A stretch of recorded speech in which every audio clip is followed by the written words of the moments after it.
உனக்கு நேரம் எதையுமே செய்ய ஒருத்தனுக்கு நேரம் இல்லைன்னா அவன் பிஸியான ஆள்னு கிடையாது. எல்லாத்தையும் செய்ய எவனுக்கு நேரம் இருக்கோ அவன் தான் பிஸியான ஆள். அப்போ எல்லாத்தையும் செய்யறதுக்கு உங்களுக்கு நேரம் இருக்கணும். அப்போ உங்கள் நேரம் உங்கள் கட்டுப்பாட்டுக்குள்ளே இருக்கணும்.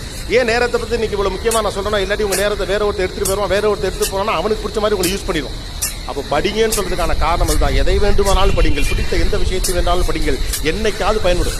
எதை பற்றி டைட்டில் கொடுத்தாலும் கோபிநாத் பேசுகிறான் அப்படின்னு சில பேருக்கு ஆச்சரியமாக இருக்கலாம். அது ஒன்றும் இப்போ சேர்த்தது கிடையாது. தயாரிப்பு என்பது இன்றைக்கு நடப்பது கிடையாது, எப்போது நடக்கும். உள்ளுக்குள்ள ஒரு லைப்ரரி அது தட்டினா தானா வந்து பொத்து பொத்து விழுந்துகிட்டே இருக்கும். நீங்கள் எந்த சிக்கலுக்கும் கவலைப்பட வேண்டியதில்லை, எல்லோருக்கும் சாத்தியம்.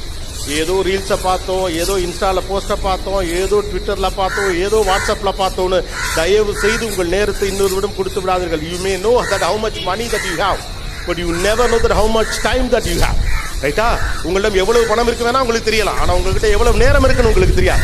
உங்கள் நேரத்தை நீங்கள் எந்த அளவுக்கு பத்திரப்படுத்துகிறீர்களோ அந்த அளவுக்கு முக்கியமான ஆளாகத்தான் நீங்கள் இருக்க முடியும். அதனால் பெரும் பணக்காரர்களிடம், பெரிய தொழில் அதிபர்களிடம், மிகப்பெரிய அறிவாளிகளை கவனிச்சு பாருங்க.